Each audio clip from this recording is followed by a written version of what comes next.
ജാനമൻ ചെയ്ത director next പടം അതിലേക്ക് എന്നെ വിളിക്കുന്നു. പോവാതിരിക്കാൻ എനിക്ക് വേറെ കാരണങ്ങളൊന്നുമില്ല, കാരണം വേറെ സിനിമയൊന്നുമില്ല. എത്ര കോടി വരെ എക്സ്പെക്ട് ചെയ്തിരുന്നു? ഒരു 10-200 കോടിയൊക്കെ ഞാൻ ആഗ്രഹിച്ചിട്ടുണ്ട്. അതെ, അല്ല ഇൻസ്റ്റാഗ്രാമിൽ ഇട്ടൊരു സ്റ്റാറ്റസ് ആണ് ഇത്.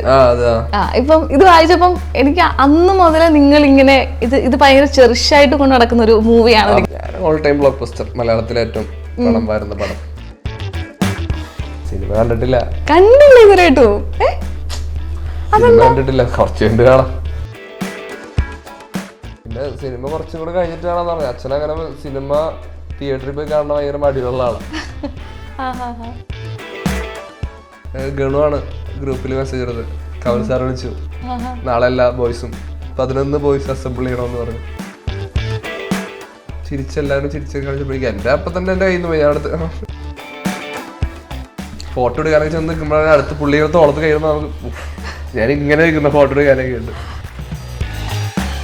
ഒരു എഴുന്നേറ്റൊക്കെ നിന്ന് ഭയങ്കര ആഘോഷമാണ്. നമ്മളെ കാണുമ്പോൾ അവര് വന്ന് കെട്ടിപ്പിടിച്ചിട്ട് എന്താ മോനെ കറക്റ്റ് ടൈമിൽ വന്നതുകൊണ്ട് രക്ഷപ്പെട്ടു മോനെ എന്നൊക്കെ പറഞ്ഞിട്ട് ഒരു പ്രായമുള്ള ഒരു പുള്ളി എൻ്റെ അടുത്ത് വന്ന് കെട്ടിപ്പിടിച്ച് കരയാ. എൻ്റെ അടുത്ത് മോനെ പറഞ്ഞപ്പോഴാണല്ലോ മോനെ എന്ന് പറഞ്ഞിട്ട് എൻ്റെ അടുത്ത് വന്നിട്ട് ഭയങ്കര കരച്ചില്. പുള്ളി ഫോട്ടോ ഒക്കെ എടുത്തു. അപ്പൊ ഇവരുടെ ഈ സ്നേഹം കാണുമ്പോൾ നമുക്ക് നമ്മുടെ കയ്യിൽ നിന്ന് പോയി. തമിഴ്നാട്ടിലാണ് പറഞ്ഞത്, ദുബായിനേക്കാളൊക്കെ വലുത് നമുക്ക് ചെന്നൈ എന്ന് പറഞ്ഞത്. ചെന്നൈയിൽ ചെന്നപ്പോഴാണ് നമ്മൾ അറിയുന്നത് എന്താണ് നമ്മൾ ചെയ്തു വെച്ചിരിക്കുന്നതിന്റെ ആഴം എന്താണെന്നുള്ള മനസ്സിലാവുന്നതാണ്. അങ്ങനെ ആദ്യത്തെ ദിവസമൊക്കെ നമുക്ക് കുറച്ച് ഇറങ്ങി പിന്നെ അവസാനമൊക്കെ ആയപ്പോഴേക്കും താഴേക്ക് ഇറങ്ങേണ്ട വന്നു. താഴേക്ക് ഇറങ്ങേണ്ടി വന്നപ്പോൾ എല്ലാവരുടെയും ഫീൽ മാറി. Hi, hello, welcome to Jango Space. ഞാൻ സ്നേഹ. ഇന്ന് എന്നോടൊപ്പം ഉള്ളത് കഴിഞ്ഞ ഫെബ്രുവരി 22 മുതൽ നമ്മുടെ സോഷ്യൽ മീഡിയ ഭരിക്കുന്ന ഒരു കൂട്ടം ചെറുപ്പക്കാരിൽ ഒരാളാണ് നമ്മുടെ സ്വന്തം ചന്തു എസ് കുമാർ. ചന്തു, സ്വാഗതം. ഒരു ഡയലോഗ് സലീം ചേട്ടൻ്റെ കടം എടുക്കുകയാണെങ്കിൽ പറയാൻ പറ്റും, അത് നിന്നേക്ക് ആരുടെ സിനിമയെ വിളിക്കുന്നത്, എൻ്റെ ചെറുപ്പകാലം അഭിനയിക്കാനല്ലാതെ എന്ന് സലീമേട്ടൻ തന്നെ പറഞ്ഞിട്ടുണ്ട്. അപ്പോൾ അങ്ങനെ പറഞ്ഞ സലീമേട്ടനോട് നമ്മുടെ ഈ 22 മുതൽ ഇന്ന് ഈ നിമിഷം വരെ പടം 1 ഹിറ്റാണ്. അപ്പോൾ ആ പടം ഫസ്റ്റ് ഡേ ഹിറ്റാണെന്ന് നമ്മൾ ഉറപ്പിച്ചു കഴിഞ്ഞു. അപ്പം അന്ന് എന്തെങ്കിലും പറഞ്ഞിരുന്നു, ദേ എൻ്റെ പടം ഹിറ്റായി അച്ഛാ? അത് അച്ഛൻ തമാശക്ക് പറഞ്ഞതാ. ചുമ്മാ അങ്ങനെ പറഞ്ഞപ്പോ നിന്നെ ആരാണ് വിളിക്കണത് അങ്ങനെ തമാശക്ക് പറഞ്ഞല്ല, അത് പുള്ളി കാര്യമായിട്ട് പറഞ്ഞല്ല. നമുക്കറിയാം സലീമേട്ടൻ പറയുമ്പോഴേ അതങ്ങനെ ആയിരിക്കും. ഇതിൽ പറഞ്ഞതല്ല, ആരാണെങ്കിലും മക്കള് രക്ഷപ്പെട്ടാണെന്നല്ലേ ഉണ്ടാവും. അതെ അതെ. നമ്മൾ ഈ പടത്തിന്റെ ഒരു പ്രീ പ്രൊമോഷൻ സമയത്തൊക്കെ സുഷിൻ ചേട്ടൻ ഒരു ഇന്റർവ്യൂ ഉണ്ടായിരുന്നു. അപ്പൊ ചേട്ടൻ ഇങ്ങനെ പറഞ്ഞിട്ടുണ്ടായിരുന്നു, ഈ മഞ്ഞുമൽ ബോയ്സ് മലയാള സിനിമയുടെ സീൻ തന്നെ മാറ്റുന്നുള്ളത്.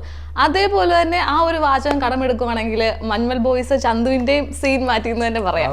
അത് എത്രത്തോളം ശരിയാണ്? ഉറപ്പാ, മഞ്ഞുമൽ ബോയ്സിലാണല്ലോ ഇതാവുന്നത്. നമ്മള് ഉള്ളതുകൊണ്ടാണ് ഞാനിപ്പോ ഇവിടെ നിൽക്കുന്നത്. അല്ലെങ്കിൽ നിങ്ങൾ എന്നെ ഇന്റർവ്യൂ വിളിക്കില്ലല്ലോ വിളിച്ചത്. ഈ ഒരു ഇപ്പൊ ചന്ദൂർ ലൈഫ് നോക്കുവാണെങ്കിൽ മഞ്ഞുമൽ ബോയ്സിന് ബിഫോർ ആൻഡ് ആഫ്റ്റർ നമുക്ക് പറയാൻ പറ്റും. ഇപ്പൊ ഞാൻ തന്നെ ഇപ്പം ഒരു നമുക്കറിയാലോ 2-3 ആഴ്ചയായിട്ട് നമ്മൾ ഫോളോ അപ്പ് ചെയ്യുമ്പോഴും ചന്ദൂരെ കിട്ടായില്ല. ചന്ദു ഇങ്ങനെ മറ്റേ കൊച്ചി, ചെന്നൈ, ദുബായ് ആയിട്ട് ഫുൾ കറക്കമാണ്. അപ്പം ആ ഒരു ലൈഫ് ഇപ്പൊ എങ്ങനെയാണ് എക്സ്പ്ലോർ ചെയ്യുന്നത്? ഭയങ്കര ഹാപ്പി അല്ലേ ഇപ്പൊ? ഭയങ്കര ഹാപ്പി. നമ്മൾക്ക് ഇഷ്ടപ്പെടുന്ന ഒരു ജോലിയുടെ ഇതായിട്ട് നമ്മൾ ഓരോ സ്ഥലത്ത് പോകുന്നതൊക്കെ ഭയങ്കര ഇഷ്ടമുള്ള കാര്യമാണ്. പിന്നെ ചെന്നൈയിൽ പോയത് അറിയാലോ, കമൽ സാറിനെ മീറ്റ് ചെയ്യാനാണ്. പിന്നെ അതിനൊപ്പം തന്നെ ഒരുപാട് ആൾക്കാരെ മീറ്റ് ചെയ്തു, വേറെ ആളുകളെയൊക്കെ. ദുബായിൽ പ്രൊമോഷനായിട്ട്, പടത്തിന്റെ പ്രൊമോഷന് വേണ്ടിയിട്ട് ദുബായിൽ പോകുന്നതൊക്കെ വേറൊരു ഫീലാണ്. നമ്മളുടെ ഒരു ആവശ്യത്തിന് വേണ്ടിയിട്ട്, നമ്മുടെ ജോലി സംബന്ധമായിട്ടൊരു കാര്യത്തിനൊക്കെ പോകുന്നത് വേറൊരു ഫീലാണ്. നമ്മൾ മലയാളികളെ സംബന്ധിച്ച് കമൽ സാർ എന്ന് പറയുമ്പോൾ ഒരു വികാരമാണ്. അപ്പൊ സാറിനെ കാണാൻ പറ്റുമെന്ന് പറയുമ്പോഴത്തേനും അത് വലിയൊരു പ്രിവിലേജ് ആണ്. അപ്പം ആ ഒരു എക്സ്പീരിയൻസ് എങ്ങനെ ഉണ്ടായിരുന്നു? അവിടെ പോവുക, സാറിനെ കാണുക, ഇതേ പറ്റിയൊക്കെ സംസാരിക്കുക. നമ്മൾ സിനിമ ചെയ്യുമ്പോ തൊട്ട് ചിതു ഇങ്ങനെ കമൽ സാർ സിനിമ കാണും എന്നുള്ളൊരു വിശ്വാസം ഉണ്ടായിരുന്നു.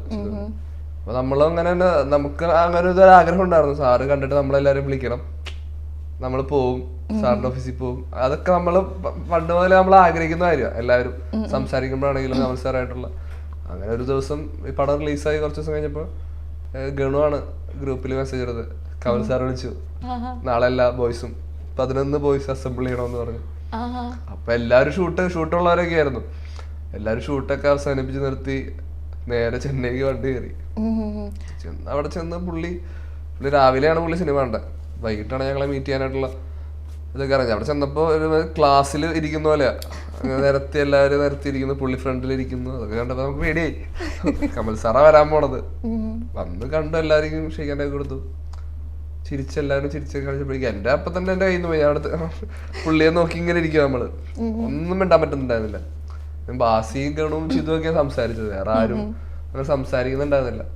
നമുക്ക് എല്ലാവർക്കും ഒരു റെസ്പെക്ട് ഉള്ള ആളാണല്ലോ, നമുക്ക് സംസാരിക്കാൻ ഭയങ്കര ബുദ്ധിമുട്ടായിരുന്നു പുള്ളിയുടെ. ഫോട്ടോ എടുക്കാനൊക്കെ ചെന്ന് നിൽക്കുമ്പോഴാണ് അടുത്ത് പുള്ളിയുടെ തോളത്ത് കഴിയുമ്പോൾ നമുക്ക് ഞാൻ ഇങ്ങനെ നിൽക്കുന്ന ഫോട്ടോ എടുക്കാനൊക്കെ ഉണ്ട്. എനിക്ക് തോന്നുന്നു ചന്തുവിന് ഇട്ടൊരു സ്റ്റാറ്റസ് കണ്ടു, ചെയർ മാത്രം തന്നെ ഇട്ടൊരു സ്റ്റാറ്റസ്. അപ്പൊ ഞാൻ വിചാരിച്ചു അത്രത്തോളം നമ്മൾ ഗ്രേറ്റ്ഫുൾ ആണല്ലേ ആ ഒരു സ്റ്റാറ്റസിൽ നമുക്ക് മനസ്സിലാവും. നമ്മൾ ആ ചെയർ എടുത്ത് ചുമ്മാ എടുത്തു വെച്ചിരുന്നു, പുള്ളി അവിടെ വരുമെന്ന് അറിയാലോ. ടീച്ചർ പോലെ ആരാ വരുന്നേന്നുള്ള ടീച്ചർ പോലെ ഇട്ട് എടുത്തത്. ചന്തു അപ്പൊ സംസാരിച്ചൊന്നുമില്ലേ കമൽ സാറിനോട്? സംസാരിച്ചൊന്നുമില്ല. എനിക്ക് സംസാരിക്കാൻ വേണ്ടി എനിക്ക് അടുത്ത് നിൽക്കാൻ പോലും പറ്റണ്ടായിരുന്നില്ല. ഭയങ്കര പേടിയാ എനിക്ക് റെസ്പെക്ട് ഉള്ള ആൾക്കാരെ കണ്ടാ ഭയങ്കര പേടിയായിരിക്കും. ആക്ച്വലി നിങ്ങളെ എല്ലാവരെയും സാറിന് അറിയാമായിരിക്കുമല്ലോ, ഇപ്പം സലീം ചേട്ടന്റെ മകനാണെന്നൊക്കെ അറിയാമായിരുന്നു. എനിക്കറിയില്ല അറിയോന്നുള്ളതൊന്നും. അച്ഛനറിയാം, അല്ലാതെ എന്നെ അറിയോന്ന് എനിക്ക് അറിയില്ല. ഞങ്ങളങ്ങനെ എല്ലാവരെയും അറിയോന്നുള്ളത് തന്നെ സംശയമാണ്. പുള്ളി വന്ന് കയറിയപ്പോ തന്നെ പറഞ്ഞത് ചിതു ഡയറക്ടറാണെന്ന് പറഞ്ഞ് ചിതു പരിചയപ്പെട്ടു. ഞങ്ങളെ നോക്കിട്ട് പറഞ്ഞു ഇവരൊക്കെ എനിക്ക് അറിയാവുന്ന ആൾക്കാരാ, ഇവരെ ഞാൻ കണ്ടല്ലേ ഉള്ളു ഇപ്പോന്ന് പറഞ്ഞു. പുള്ളി പടം കണ്ട് നേരെ വന്നതാ. അങ്ങനെ പുള്ളിക്ക് കഥാപാത്രങ്ങളൊക്കെ അറിയാം, നമ്മൾ ആരൊക്കെയാണെന്ന് അറിയുമെന്നൊന്നും നമുക്കറിയില്ല. ചോദിക്കാനുള്ള ഒരു ഇതുപോലും നമുക്കില്ല. അന്ന് ആ മീറ്റിംഗിൽ വളരെ സ്പെഷ്യൽ ആയിട്ട് അദ്ദേഹം പറഞ്ഞ കാര്യം എന്താണ്? കാരണം നമുക്കറിയില്ലല്ലോ, നിങ്ങളാണ് മീറ്റ് ചെയ്തത്, അപ്പൊ നമുക്ക് അറിയാനൊരു ആകാംക്ഷ. അല്ല, പുള്ളി സിനിമ കണ്ടിട്ട് പുള്ളിക്ക് കരച്ചിൽ വന്നു പറഞ്ഞു. പിന്നെ പുള്ളിക്ക് ക്ലൈമാക്സിൽ പുള്ളിക്ക് ഗൂസ് ബംസ് വന്നു പറഞ്ഞു. അപ്പൊ നമുക്ക് കമൽഹാസന് ഗൂസ് ബംസ് വന്നു പറഞ്ഞിട്ടുണ്ടെങ്കിൽ നമുക്ക് ഉറപ്പിക്കാലോ, അത്രയും വലിയൊരാള്, സിനിമയുടെ ഒരു മാസ്റ്റർ എന്ന് പറഞ്ഞ ആള് ഗൂസ് ബംസ് ഒക്കെ വരുത്താന്ന് പറഞ്ഞിട്ടുണ്ടെങ്കിൽ തന്നെ നമ്മളെ ജയിച്ചിട്ടേ. അതെ, നമ്മ ജയിച്ചിട്ടോ നമ്മൂടായിരുന്നു. ചിതുവിന് കമൽഹാസൻ ഈ പടം കാണണമെന്ന് ഭയങ്കര ആഗ്രഹമായിരുന്നു. കണ്ടപ്പോ പുള്ളിക്ക് കമൽഹാസൻ മെയിനായിട്ട് കമൽഹാസൻ കാണണമെന്നായിരുന്നു. ബാക്കി ആര് കാണുന്നതിനും ഒരു കമൽഹാസൻ കാണണം എന്നുള്ളൊരു സാധനമുണ്ട്. നിങ്ങൾക്ക് ഇന്ററാക്ഷൻ സെക്ഷൻ ഒക്കെ ഉണ്ടായിരുന്നോ, എന്തെങ്കിലും ചോദിക്കാനൊക്കെ? ആ, കമൽ സാർ ഇങ്ങനെ ഓരോന്ന് പറയുന്നുണ്ടായിരുന്നു. പുള്ളിയുടെ ഓരോ വിശേഷങ്ങളൊക്കെ പറയുന്നു. അങ്ങനെ നമ്മളൊക്കെ അങ്ങനെ ചോദ്യം ചോദിക്കാൻ പറ്റുന്ന ഒരാളല്ലല്ലോ, നമുക്ക് അങ്ങനെ പോയിട്ട്. എന്നാലും ഒരുമിക്ക ഇപ്പൊ ബാസിയാണെങ്കിലും ചിതു ആണെങ്കിലും ഗണൊക്കെ ആണെങ്കിലും ചോദിച്ചു, ബാലുവൊക്കെ ചോദിച്ചായിരുന്നു. പക്ഷെ നമുക്ക് അങ്ങനെ ചോദിക്കാൻ, എല്ലാവർക്കും ചോദിക്കാനൊരു മടിയുണ്ടായിരുന്നു. ഇരിക്കുന്ന ആള് വേറെ ആണല്ലോ. അന്ന് പോയിട്ട് പിന്നെ വേറെ ആരെയൊക്കെ മീറ്റ് ചെയ്ത കൊറേ പിക്ചേഴ്സ് കണ്ടു. അന്ന് കമൽ സാറിനെയും സിദ്ധാർത്ഥ് പിന്നെ ഒരു പടം കണ്ടിട്ട് വിളിച്ചിട്ടുണ്ടായിരുന്നു. സിദ്ധാർത്ഥ് അന്ന് പടം കണ്ടിട്ടുണ്ടായിരുന്നില്ല. പിന്നെ കമൽ സാർ രണ്ടാമത് കമൽ സാറിന്റെ ഫാമിലി മെമ്പേഴ്സിനെയും ഫ്രണ്ട്സിനെയൊക്കെ വെച്ചിട്ട് കമൽ സാറിന്റെ വീട്ടിലൊരു ഷോ വെച്ചായിരുന്നു രണ്ടാമത്. പുള്ളിയുടെ ഫ്രണ്ട്സ് ഒക്കെ ആയിട്ട് അതിൽ ചിതു ഒക്കെ പോയിട്ടുണ്ടായിരുന്നു. ഒരു മലയാള സിനിമയെ സംബന്ധിച്ച് വലിയൊരു പ്രിവിലേജ് ആണല്ലേ. ഇപ്പൊ നമ്മുടെ മഞ്ഞുമൽ ബോയ്സിലേക്ക് വരുമ്പോഴത്തേക്കിന് ചന്തു തന്നെ പറഞ്ഞൊരു കാര്യമുണ്ട്. എനിക്കൊന്ന് സിനിമയുടെ എല്ലാ കാര്യങ്ങളും നമ്മളിപ്പം പല ഇന്റർവ്യൂസിലൂടെ കേട്ട് കഴിഞ്ഞു. അപ്പൊ ചന്തു പറഞ്ഞൊരു കാര്യമുണ്ട്, ഇതൊരു വലിയ ക്രൂ ആണ്, അടാർ വൈബുള്ള സെറ്റും മറ്റേ ചില്ല് എന്ന് പറഞ്ഞിരിക്കുന്ന പിള്ളേരാണ്. അപ്പൊ നിങ്ങളെ എല്ലാം കോർഡിനേറ്റ് ചെയ്ത് കൊണ്ടുവരുന്നത് തന്നെ ഭയങ്കര ബുദ്ധിമുട്ടാണ്. അപ്പം എന്താ പറയുക, ഒരു സമയത്ത് ഇപ്പൊ ചന്തുവിനെ കൊണ്ട് ഇവിടെ വെക്കുമ്പോഴായിരിക്കും ഗണുവിനെ വിളിക്കാൻ പോട്ടെ, അല്ലെങ്കിൽ അല്ല അങ്ങനെ കൊണ്ടുവരണ്ടേ. അപ്പൊ അതും ഭയങ്കര ടാസ്ക് ആയിരുന്നില്ല ആസ് എ ഡയറക്ടർ ചിതുവിന്? പക്ഷെ ചിതു വിളിച്ചാൽ നമ്മൾ വന്ന് നിൽക്കും, നമ്മളവിടെ എത്തിക്കാന്നുള്ള അത്ര ഭയങ്കര ടാസ്ക് ഒന്നും അല്ല. എന്നാലും ഓരോരുത്തരിങ്ങനെ എല്ലായിടത്തൊക്കെ സ്പ്രെഡ് ആയിട്ടൊക്കെ എടുക്കുമ്പോ എല്ലാരും വിളിച്ചിട്ട് വരലൊക്കെ കുറച്ച് ബുദ്ധിമുട്ടുള്ള കാര്യമാണ്. ഞങ്ങളങ്ങനെ ഭയങ്കര പ്രശ്നക്കാരൊന്നും ഇല്ല. അപ്പൊ നിങ്ങൾ ഭയങ്കര ലൊക്കേഷനിൽ ഇപ്പൊ നമ്മൾ കാണുന്നതിനപ്പുറം ഭയങ്കര ഫണ്ണായിരിക്കുമല്ലോ, കാരണം നിങ്ങൾ ഭയങ്കര വൈബായിട്ടൊക്കെ ഇരുന്ന് അങ്ങനെ ആയിരിക്കുമല്ലോ. അപ്പൊ അതിന്റെ ഒരു മെമ്മറീസ് എന്താണ്? അത് വെച്ചാൽ നമുക്കിപ്പോ കൊടൈക്കനാലിലാണെങ്കിൽ നമ്മൾ ഫുൾ ടൈം എല്ലാവരും ഒരുമിച്ചാണ് ഷൂട്ട്. അത് അങ്ങനെ ഒറ്റയ്ക്ക് ഷൂട്ടൊന്നും ഇല്ലാർക്കും. എനിക്ക് മാത്രമേ ഒറ്റയ്ക്ക് ഷൂട്ടുള്ളൂ എന്ന് തോന്നുന്നു കൊടൈക്കനാലില് ഉണ്ടായിരുന്നുള്ളൂ. പുറത്ത് ആ വേരിന്റെ പോർഷനിലുള്ള സീൻ മാത്രമേ എനിക്ക് ഒറ്റയ്ക്കുള്ളൂ. ബാക്കിയെല്ലാം ഞങ്ങൾ ഒരുമിച്ചുള്ള സീൻസ് മാത്രമേ കൊടൈക്കനാലിലുള്ളൂ. അപ്പോൾ അവിടെ ആ ടൈമിൽ എന്നൊക്കെ പറഞ്ഞാൽ എപ്പോഴും ഒരുമിച്ചായതുകൊണ്ട് ആ ഒരു മാസം കൊടൈക്കനാൽ ഷൂട്ട് ഉണ്ടായിരുന്നു. അപ്പോൾ ഫുൾ ടൈം ഒരുമിച്ചുള്ള പരിപാടികളായിരുന്നു. ഷൂട്ട് കഴിഞ്ഞിട്ടുണ്ടെങ്കിൽ പിന്നെ നമ്മൾ തിരിച്ചു വരുന്നു. തിരിച്ച് റൂമിൽ വന്നാലും നമ്മൾ ക്യാമ്പ് ഫയർ ഒക്കെ ഇട്ടിട്ട് രാത്രി 3 മണിയാവും എല്ലാവരും ഉറങ്ങുമ്പോൾ. 3 മണിക്ക് ഉറങ്ങിയിട്ട് 5 മണിയാകുമ്പോൾ എഴുന്നേറ്റ് എല്ലാവരും ഷൂട്ടിന് പോകും. അങ്ങനത്തെ ഒരു പരിപാടിയായിരുന്നു. നമ്മള് കുറച്ച് മാറിയ ആൾക്കാർ വേറെ സ്ഥലത്ത് പോയിട്ട് വേറെ ചില്ല് ചെയ്യുന്ന അങ്ങനത്തെ പരിപാടിയൊന്നുമില്ല. എല്ലാവരും ഒരുമിച്ച് ആ ക്യാമ്പ് ഫയറിൽ ചുറ്റും എല്ലാവരും ഉണ്ടാവും, മൊത്തം ക്രൂ ഉണ്ടാവും. ചില സമയത്ത് ADC ഒക്കെ അപ്പുറത്തെ റൂം അവന്മാരും വരും, അവരും വരും, എല്ലാവരും വന്നിരിക്കും. അങ്ങനെ ഇതായിരുന്നു. പിന്നെ മഞ്ഞുമ്മലിലൊക്കെ എത്തിയപ്പോഴേക്കും സെറ്റായി എല്ലാവരും. പിന്നെ ആർക്കും അങ്ങനെ അധികം മാറേണ്ട ആവശ്യമൊന്നുമില്ല. എത്രയോ 4-5 ക്യാരവനൊക്കെ ഉണ്ടായിരുന്നു ആദ്യം, പിന്നെ ഒറ്റ ക്യാരവനായി. അതെല്ലാവരും ഒരു ക്യാരവനിൽ ഇരിക്കുന്നത് എപ്പോഴും. എന്നിട്ട് ഡോറൊക്കെ തുറന്നിട്ടുണ്ട് ഒറ്റ ക്യാരവനാക്കിയിട്ട് അതിനകത്ത് എല്ലാവരും ഇരിക്കും. ഇപ്പൊ പറഞ്ഞു ഇതുപോലെ നമ്മളത്ര പ്രശ്നക്കാരൊന്നും അല്ല, എന്നിരുന്നാൽ പോലും അവിടെ എന്തെങ്കിലുമൊക്കെ ഫൺ കാര്യങ്ങളോ മൊമെന്റ്സ് ഒക്കെ ഉണ്ടായി കാണും. അപ്പം ചന്തു എന്തെങ്കിലും ടാസ്ക് ആയിട്ട് കൊടുത്തിട്ടുണ്ടോ, അല്ലെങ്കിൽ ഈ കാര്യത്തിലൊക്കെ ഞാൻ ചിതുവിനെ കുറച്ച് ബുദ്ധിമുട്ടിച്ചിട്ടുണ്ട് എന്ന് തോന്നിയിട്ടുള്ള കാര്യമുണ്ടോ? ആ ഷൂട്ടിന്റെ ടൈമിൽ അങ്ങനെ ചിതുവിന് ടാസ്ക് കൊടുക്കുന്നൊന്നുമില്ല. നമ്മുടെ ഡയറക്ടറാണല്ലോ, അപ്പൊ ചിതുവിനെ നമ്മൾ ഭയങ്കര റെസ്പെക്റ്റോട് കൂടിക്കാണെന്ന്. നമ്മള് ബാക്കിയുള്ളവരായിട്ട് ഷൂട്ട് കഴിഞ്ഞാൽ പിന്നെ ചിതുവായിട്ട് നമ്മള് കളിച്ചിരി പരിപാടിയിലൊക്കെയാ. ഷൂട്ടിന്റെ ടൈമിൽ നമ്മള് ഡയറക്ടർക്ക് കൊടുക്കേണ്ട റെസ്പെക്ട് കൊടുത്തിട്ട് തന്നെ നമ്മൾ ഇത് ചെയ്യുള്ളൂ. ഷൂട്ട് കഴിഞ്ഞാൽ പിന്നെ നമുക്ക് തമാശയൊക്കെ പറഞ്ഞിരിക്കാം. ഇപ്പൊ ഇതിന്റെ പ്രൊഡ്യൂസർ തന്നെയാണ് സൗബീക. സൗബീക വേറെ ലെവലാണ്, നമുക്കറിയാം. സൗബീക പ്രൊഡ്യൂസറാണെന്നുള്ള തോന്നൽ നമുക്ക് അങ്ങനെ ഉണ്ടാവാറില്ല. സൗബീക്കയാണ് നമ്മളോട് ഓരോ കാര്യങ്ങളൊക്കെ എങ്ങനെ പൈസ ചെലവാക്കാം എന്നുള്ളതിനെ പറ്റി നമുക്ക് ക്ലാസ് എടുക്കുന്ന ആളാണ് സൗബീക. സൗബീക പ്രൊഡക്ഷൻ എന്ന് പറഞ്ഞാൽ ഗംഭീര പ്രൊഡക്ഷനാ. അത് നമ്മളിപ്പോ ഇതിപ്പോ ജീൻചേട്ടൻ വേറെ ഒരുപാട് പടങ്ങളില്, ജീൻചേട്ടൻ ഒരു പ്രൊഡ്യൂസറാ, ജീൻചേട്ടൻ വേറെ പടങ്ങളില് പ്രൊഡ്യൂസർമാരോട് വർക്ക് ചെയ്തിട്ടുള്ള ഡയറക്ടറാ. ബാക്കി എല്ലാ നടന്മാരും അങ്ങനെ തന്നെ. പക്ഷെ എല്ലാവരും പറയുന്നത് ഇതേപോലത്തെ ഒരു പ്രൊഡക്ഷൻ വേറെ എങ്ങനെ കിട്ടില്ല എന്നുള്ള. പക്ഷെ എന്റെ ആദ്യത്തെ പടം തന്നെ അങ്ങനത്തെ ഒരു പ്രൊഡക്ഷൻ്റെ കൂടെ വർക്ക് ചെയ്യാന്ന് പറഞ്ഞിട്ടുണ്ടെങ്കിൽ പിന്നെ എനിക്ക് അടുത്ത പടങ്ങളിലേക്ക് പോകുമ്പോ ഇത് ശരിയല്ലല്ലോ, ഇങ്ങനെ ആയിരുന്നില്ലല്ലോ അവിടെ. അവിടെ ഭയങ്കര ലക്ഷറിയിൽ ജീവിച്ചിട്ട് വന്നിട്ട് അവിടെ വെച്ചാൽ ഭയങ്കര ലക്ഷറിയാ. നമുക്ക് എന്താ വേണ്ടത്, രാവിലെ തന്നെ ഒന്ന് ചോദിക്കും എന്താ വേണ്ടത്, നിനക്ക് എന്താ വേണ്ടത്, കഴിക്കാൻ എന്താ വേണ്ടത്, വൈകുന്നേരം ആകുമ്പോ അൽഫാം കഴിച്ചാലോ, മന്തി കഴിച്ചാലോ ചോദിച്ചിട്ട് വെറുതെ നമ്മളോട് ഇങ്ങനെ ചോദിച്ചോണ്ടിരിക്കും. കൊടയിലാണെങ്കിലും ഫുഡ്, എല്ലാ കാര്യങ്ങളും ഫുഡൊക്കെ ഭയങ്കര ലക്ഷറിയസ് ലൈഫായിരുന്നു.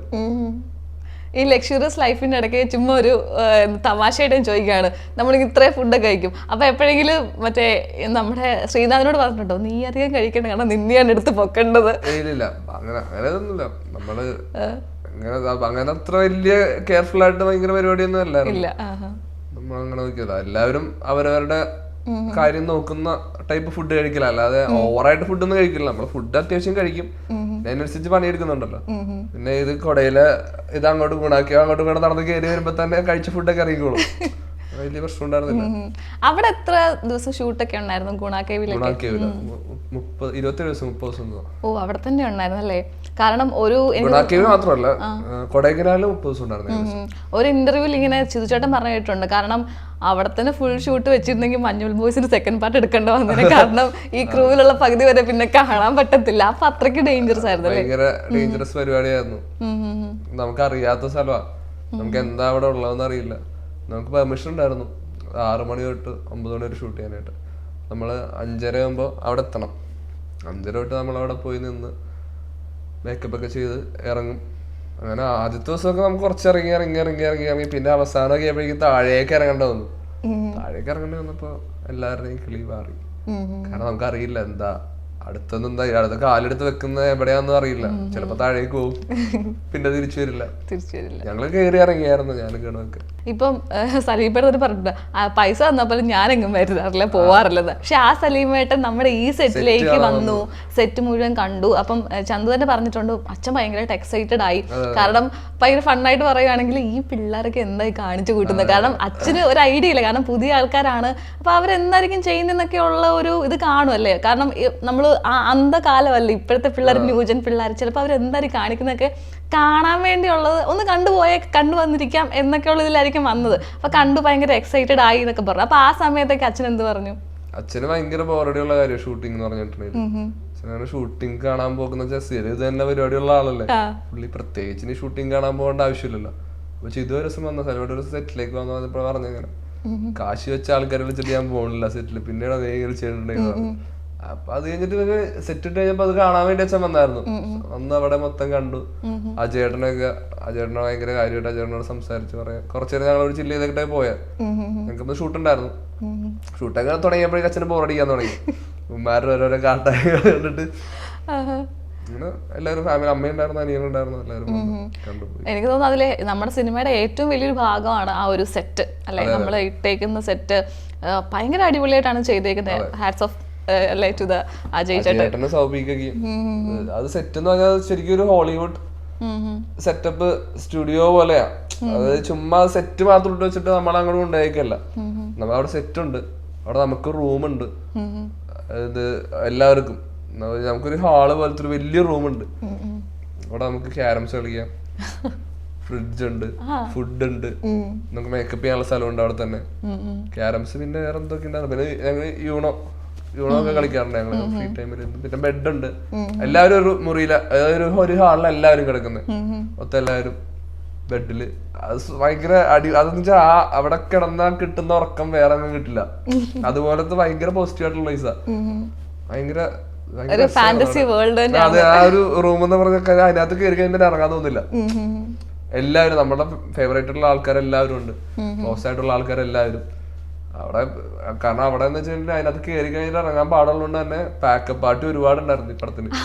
ഞാൻ ഇങ്ങനെ ഒരു ഇന്റർവ്യൂല് പറഞ്ഞു കേട്ടോ 5 പാക്കപ്പ് പാർട്ടി പാർട്ടിക്ക് എനിക്ക് വരാൻ പറ്റില്ല. എനിക്കും ബാലു ജീൻചേട്ടൻ ഞങ്ങൾക്ക് 3 പേർക്ക് മറ്റേ നടികരുടെ ഷൂട്ട് ഉണ്ടായിരുന്നു. ജീൻചേട്ടൻ ഡയറക്ടർ ആണല്ലോ, ജീൻചേട്ടൻ എന്തായാലും അവിടെ വേണം. പിന്നെ ബാലു ഞാനും എന്റെയും ബാലുവിന്റെ സീനാ, അപ്പൊ അതിന് ഞങ്ങളും വേണം.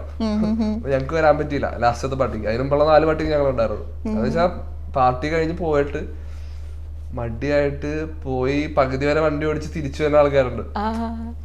പോകണ്ട, ഒരു ദിവസം കൂടി ഇനി ഷൂട്ട് ഉണ്ടല്ലോ, ഷൂട്ട് 4 ദിവസം കൂടി ഉണ്ട്. അപ്പൊ അത്രയും ദിവസം കൂടി നിൽക്കാന്നുള്ള രീതിയിൽ അങ്ങനെ തിരിച്ചു വന്നു. അങ്ങനത്തെ ഒരു സെറ്റായിരുന്നു അത്. ഭയങ്കര സെറ്റൊക്കെ ആയിട്ട് നമ്മൾ ഭയങ്കര കണക്റ്റഡ് ആയിരുന്നു. അകത്തേക്ക് കയറിയ ഗുണാക്കി പുറത്തിറങ്ങിയ നമ്മുടെ സ്ഥലം അങ്ങനെ ഒരു വൈബായിരുന്നു. ഇപ്പൊ സലീമേട്ടന്റെ ഒരു റെഫറൻസ് വെച്ച് പറയുവാണെങ്കിൽ സലീമേട്ടനൊക്കെ ആ സമയത്ത് അവര് വേറൊരു വിങ്ങാണെന്ന് പറയാം. പഴയ ആൾക്കാര് അന്നത്തെ സിനിമ കാലം വേറെയാണ്. അപ്പൊ ഇന്ന് വരുമ്പോഴത്തേക്കിന് നമ്മുടെ പുതിയ പിള്ളേരെ ജീൻ ചേട്ടൻ, ശ്രീനാഥ് ബാസി, സൗബിനിക്ക.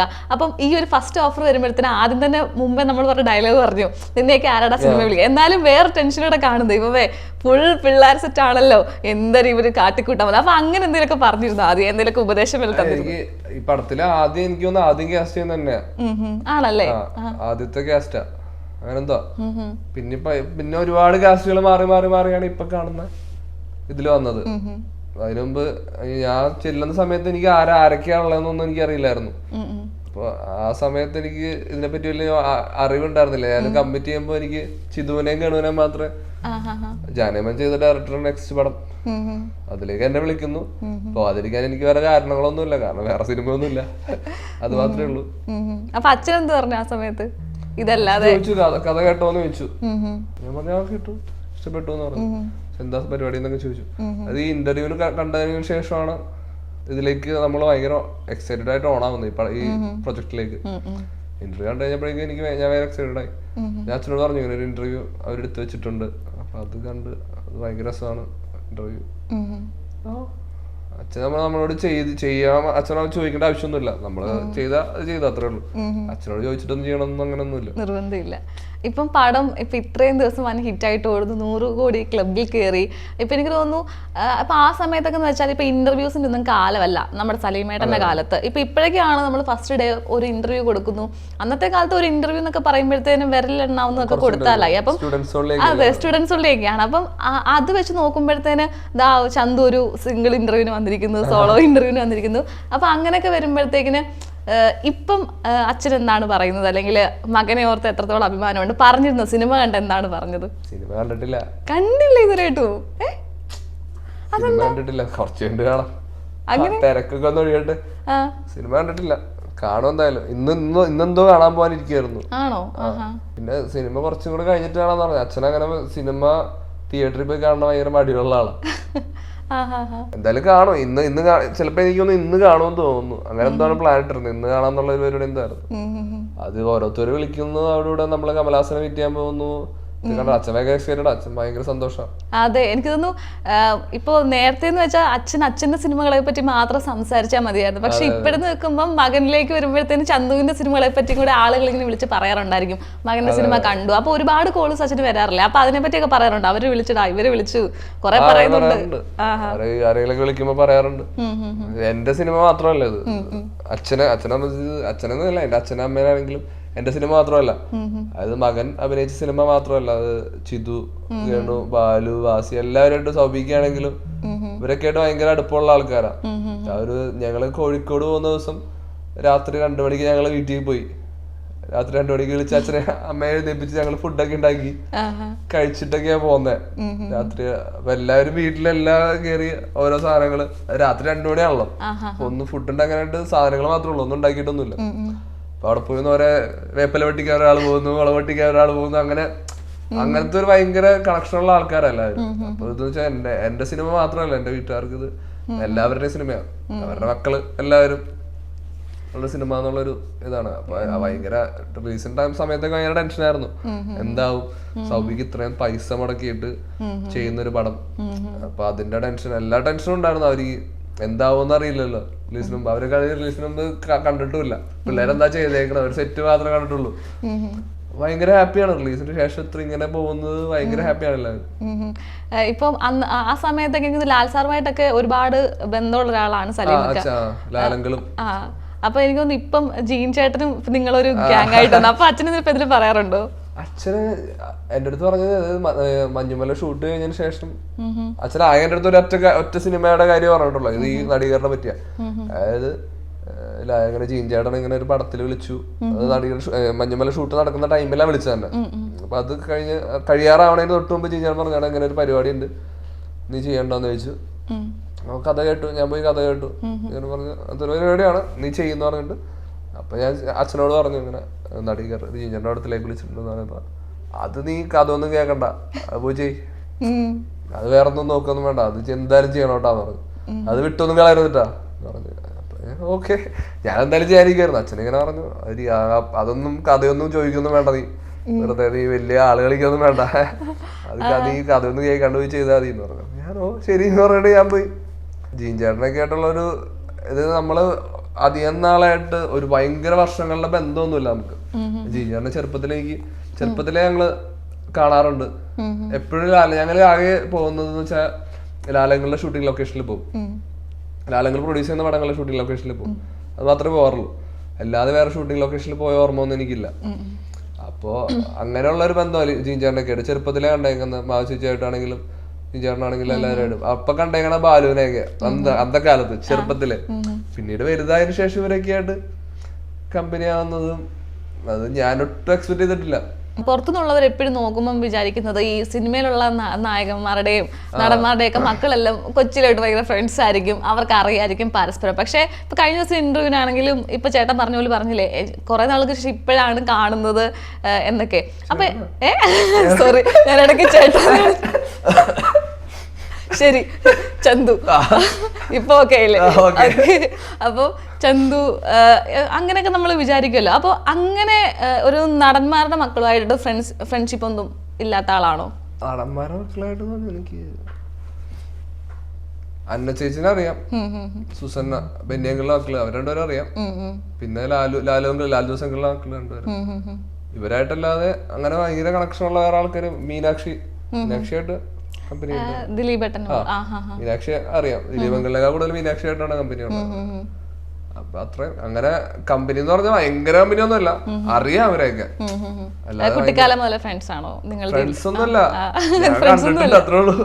കണ്ടിട്ടുണ്ട്, കാണാറുണ്ട്, ഇടയ്ക്ക് എന്തെങ്കിലുമൊക്കെ പരിപാടിക്ക് പോകുമ്പോൾ കാണാറുണ്ട്. നമ്മള് ഡെയിലി വിളിച്ച് സംസാരിക്കുന്ന ഫ്രണ്ട്സ് ഒന്നുമല്ല. അങ്ങനെ ഫ്രണ്ട്സ് എനിക്കില്ല, സിനിമയിൽ അങ്ങനത്തെ ഫ്രണ്ട്സ് ഇല്ല. ഞാൻ ചന്തു ഇട്ടൊരു സ്റ്റാറ്റസ് കാണിക്കാം. അപ്പോ ഇൻസ്റ്റാഗ്രാമിൽ ഇട്ടൊരു സ്റ്റാറ്റസ് ആണ് ഇത്. ഇപ്പം ഇത് വായിച്ചപ്പം എനിക്ക് അന്ന് മുതലേ നിങ്ങൾ ഇങ്ങനെ ഇത് ഭയങ്കര ചെറിഷായിട്ട് കൊണ്ട് നടക്കുന്ന ഒരു മൂവിയാണ് എനിക്ക് തോന്നുന്നത്. ഇതൊക്കെ നമ്മള് സ്വപ്നം കണ്ടിട്ടുള്ള കാര്യങ്ങൾ, നമ്മൾ അതൊന്നും മറച്ചു വെക്കുന്നൊന്നുമില്ല. നമ്മളിതൊക്കെ ആഗ്രഹിച്ചു തന്നെ. ഇത്ര വലിയ ഹ്യൂജ് സക്സസ് ഒക്കെ ഒരു 10-200 കോടിയൊക്കെ ഞാൻ ആഗ്രഹിച്ചിട്ടുണ്ട്. അല്ല, ഞാനിതൊന്നും ആഗ്രഹിക്കാതെ നിർത്തിട്ടൊന്നുമില്ല. ഞങ്ങളെല്ലാവരും ഇത്ര വലിയ വിജയം കണ്ടിട്ട് തന്നെയാണ് നമ്മൾ അങ്ങനെ ആവുമെന്ന് പ്രതീക്ഷിച്ച് തന്നെയാണ് നമ്മൾ ഇത്ര നാൾ ഇരുന്നിരുന്നത് തന്നെ. നമ്മൾ എക്സ്പെക്ട് ചെയ്യാത്തൊരു വിജയമൊന്നും അല്ലത്. ഇപ്പൊ ഇതിനകത്ത് മറ്റേ നമ്മളുടെ പ്രേക്ഷകർക്ക് മനസ്സിലാക്കി കാണത്തില്ല. അതായത് ചന്തു എഴുതിയിരിക്കുന്നത് ഇവര് സിനിമ ഇറങ്ങുന്നതിന് മുമ്പ് തന്നെ ഇവരിങ്ങനെ പറഞ്ഞിരുന്നു അല്ലെ, റണ്ണിങ് സക്സസ്ഫുള്ളി ഇൻ തിയേറ്റേഴ്സ് എന്നുള്ളത്. പക്ഷെ അവിടെ 100 കോടി എഴുതി ഇവരത് എന്താ പറയുക വിജയം തീർത്തിരിക്കുകയാണ്. ഞങ്ങൾ കൊടൈക്കനാൽ ഷൂട്ട് വെച്ചിട്ട് സമയത്ത് ചിതു, ഞാൻ, ഷൈജുക്ക, ബാസി, അങ്ങനെ കുറച്ച് പേര് ഫോട്ടോസ് കാണാൻ വേണ്ടി, സ്റ്റിൽസ് കാണാൻ വേണ്ടിട്ട് പോയതാ. രോഹിത്, നമ്മുടെ ഫോട്ടോഗ്രാഫർ രോഹിത്, പുള്ളിയാണ് ഈ സ്റ്റില്ല് കാണിച്ചിട്ട് പറഞ്ഞു ജീൻ ചേട്ടൻ ബാസി എടുത്തിട്ട് ഓടണേ, സ്റ്റില്ല് കാണിച്ചിട്ട് റണ്ണിങ് സക്സസ്ഫുള്ളി അതിന്റെ അവിടെ എഴുതാം നമ്മള് പടം തിയേറ്ററിൽ ഓടുമല്ലോ, അപ്പൊ ആ എഴുതാന്നുള്ളൊരു സാധനമായിരുന്നു. അത് ഇടാൻ വേണ്ടി വെച്ചിരുന്ന പോസ്റ്റർ അത്. അവിടെയാണ് ഞങ്ങൾ 100 കോടി എഴുതിയത്. അപ്പൊ അതൊക്കെ ഭയങ്കര സന്തോഷമുള്ള കാര്യം. എത്ര കോടി വരെ എക്സ്പെക്ട് ചെയ്തിരുന്നു? ഞാൻ ഓൾ ടൈം ബ്ലോക്ക് ബസ്റ്റർ, മലയാളത്തിലെ ഏറ്റവും പണം വരുന്ന പടം ഇപ്പൊ. അതിനെ റെക്കോർഡ് ബ്രേക്ക് ചെയ്യും, പക്ഷെ ഇതായിരിക്കുള്ളൂ എന്ന് ഞാൻ എക്സ്പെക്ട് ചെയ്യുന്നു. ഇപ്പൊ ഒരു ഇന്റർവ്യൂവിൽ ഇങ്ങനെ സലീമേട്ടൻ പറഞ്ഞിട്ടുണ്ട്, എനിക്ക് അവന്മാര് 10ാം ക്ലാസ്സിൽ മറ്റേ ഫ്ലെക്സിലൊക്കെ വരണമെന്നായിരുന്നു ആഗ്രഹം. അപ്പം അതെ, ചന്തുവാണ് പറഞ്ഞത്. അപ്പൊ അങ്ങനെയൊക്കെ അച്ഛൻ്റെ ആഗ്രഹമായിരുന്നു. പക്ഷെ ഇപ്പോ തമിഴ്നാട് ഉൾപ്പെടെ എല്ലായിടത്തും ഇങ്ങനെ കുറെ ഫ്ലെക്സുകളുണ്ട്. അപ്പം ഈ ഒരു സമയത്ത് എത്രത്തോളം ഹാപ്പിയാണ്? ഭയങ്കര ഹാപ്പിയാണ് നമ്മള്. അത് ഞാൻ പണ്ട് ഈ +1 +2 ടൈമിലൊക്കെ നമ്മളെ നാടകത്തിന് മാർക്ക് കിട്ടാൻ വേണ്ടിട്ട് നമ്മൾ ചേർക്കും. അപ്പൊ കലോത്സവത്തിനൊക്കെ പോകാനായിട്ട് നമ്മളിങ്ങനെ തലതെറിച്ചെടുക്കുന്ന പയ്യനാണല്ലോ, നമുക്ക് എന്തെങ്കിലും കുറച്ച് മാർക്ക് കിട്ടിക്കോട്ടെ എന്ന് വിചാരിച്ചിട്ട് നമ്മളെ കഷ്ടം പഠിക്കാതെ നിർത്തും. അപ്പൊ നാടകത്തിന് മെമ്പേഴ്സിന് അനുസരിച്ച മാർക്ക് കിട്ടുന്നത്. അപ്പൊ അതിൽ അഭിനയിക്കൊന്നും വേണ്ട, വേറെ പുറം പണികളുണ്ട്, അത് ചെയ്യുന്നവർക്ക് ജോലി കിട്ടും, മാർക്ക് കിട്ടും. അപ്പൊ എന്റെ ജോലി എന്ന് പറഞ്ഞിട്ടുണ്ടെങ്കിൽ നാടകത്തിൽ കറക്റ്റ് ടൈമിൽ വലിക്കുക. പിന്നെ ഒരു സാധനം, ഒരു പ്രോപ്പർട്ടി ഉണ്ട്, ഒരാളെ മരിക്കുന്നത്, തൂങ്ങി മരിക്കുന്ന ഒരാളുടെ സംഭവമുണ്ട്. അപ്പൊ കറക്റ്റ് സമയത്ത് നമ്മൾ ആ സാധനം കറക്റ്റ് ടൈമിങ്ങിൽ വന്നിട്ടുണ്ടെങ്കിൽ അതിന് കൈ കിട്ടും, നാടകം നടക്കുന്ന സമയത്ത്. അങ്ങനെ അതായിരുന്നു എന്റെ ജോലി. അപ്പൊ അത് സമയത്ത് എനിക്ക് ഭയങ്കര കൈഡിടുമ്പോൾ ഞാൻ ആലോചിക്കാറുണ്ട്, ഇതൊക്കെ എനിക്ക് കിട്ടുന്ന കൈഡിയാണല്ലോ എന്നുള്ളത്. കാരണം ഞാൻ കറക്റ്റ് സമയത്ത് ഇട്ടില്ലെങ്കിൽ കൈഡിട്ടില്ല. അപ്പൊ അതിൽ നിന്ന് നമ്മൾ തമിഴ്നാട്ടിലെ തിയേറ്റർ വിസിറ്റിന് പോയി. ചെന്നൈയില് ഏത് തിയേറ്റർ എനിക്ക് ഓർമ്മയില്ല. അവിടെ ചെന്ന് കഴിഞ്ഞപ്പോഴേക്കും നമ്മള് തമിഴ്നാട്ടില് ആ ക്ലൈമാക്സ് സീനിന് അത് കേരളത്തിലേക്കാളും വലിയ ഐഡിയ. അവര് എഴുന്നേറ്റൊക്കെ നിന്ന് ഭയങ്കര ആഘോഷമാണ്. അപ്പൊ നമ്മളെ കാണുമ്പോ അവര് വന്ന് കെട്ടിപ്പിടിച്ചിട്ട് എന്താ മോനെ കറക്റ്റ് ടൈമിൽ വന്നതുകൊണ്ട് രക്ഷപ്പെട്ടു മോനെ എന്നൊക്കെ പറഞ്ഞിട്ട് ഒരു പ്രായമുള്ള ഒരു പുള്ളി എൻ്റെ അടുത്ത് വന്ന് കെട്ടിപ്പിടിച്ച് കരയാ. എൻ്റെ അടുത്ത് മോനെ പറഞ്ഞപ്പോഴാണല്ലോ മോനെ എന്ന് പറഞ്ഞിട്ട് എൻ്റെ അടുത്ത് വന്നിട്ട് ഭയങ്കര കരച്ചില്. പുള്ളി ഫോട്ടോ ഒക്കെ എടുത്തു. അപ്പൊ ഇവരുടെ ഈ സ്നേഹം കാണുമ്പോ നമുക്ക് ഇങ്ങോട്ട് നമ്മുടെ കയ്യിൽ നിന്ന് പോയി.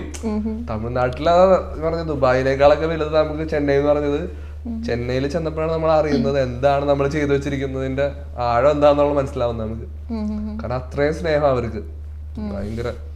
ഇപ്പൊ ഈ നാടകത്തിന്റെ കാര്യം പറഞ്ഞില്ല, പുറകെ നിന്ന് ഇതൊക്കെ കട്ടനൊക്കെ വലിക്കാൻ പറയാം. പക്ഷെ ഈ സമയത്തൊക്കെ വന്ന് മറ്റേ അച്ഛനോട് ഇങ്ങനെ പറയാറുണ്ടോ, ഞാൻ നാടകത്തിന്റെ ഒക്കെ വലിയ ആളാണെന്നൊക്കെ പറഞ്ഞു അങ്ങനെ പറയാറുണ്ടോ? ഞാനങ്ങനെ അങ്ങനെ പറയുന്ന ആളല്ലേ, കട്ടൻ വലിക്കാൻ അതാണ് അമ്മ നമ്മളെ ഏൽപ്പിച്ച ജോലി അതാണല്ലോ, പിന്നെ നമുക്ക് അതാണല്ലോ ചെയ്യേണ്ടത്. ചെയ്യുന്നു. ഞാൻ കറക്റ്റ് ടൈമിൽ നാടകത്തിലെ കാല് ഇങ്ങനെ വരുന്നു, കൈഡി കിട്ടുന്നു. ആ നാടകത്തിൽ എനിക്ക് മാത്രമേ കൈഡി ഇട്ടുണ്ടായിരുന്നുള്ളൂ, ശരിക്കും വേറെ എങ്കിലും കൈഡി ഉണ്ടായിരുന്നില്ല. വീട്ടിൽ ആരെങ്കിലും ഗസ്റ്റ് വന്നിട്ടുണ്ടെങ്കിൽ ആദ്യത്തെ 1/2 മണിക്കൂർ 1.5 മണിക്കൂറൊക്കെ കഴിയുമ്പോഴേക്കും പിന്നെ അയാളെ എങ്ങനെയെങ്കിലും നശിപ്പിക്കുക എന്നുള്ളതായിരിക്കും നമ്മുടെ മൂന്നുപേരുടെ ലക്ഷ്യം. ഞാൻ കുറെ ആൾക്കാരുടെ സലിംകുമാറിന്റെ കുറ്റമൊക്കെ പറയുന്നുണ്ട്, മോനല്ലെന്നുള്ളത് പ്രൂവ് ചെയ്യണമല്ലോ. അപ്പൊ അവിടെ അവൻ ശിവകുമാർ ഫുൾ ഫോം പറഞ്ഞേക്കണേ. അച്ഛന് കൃഷിക്കാരനാ.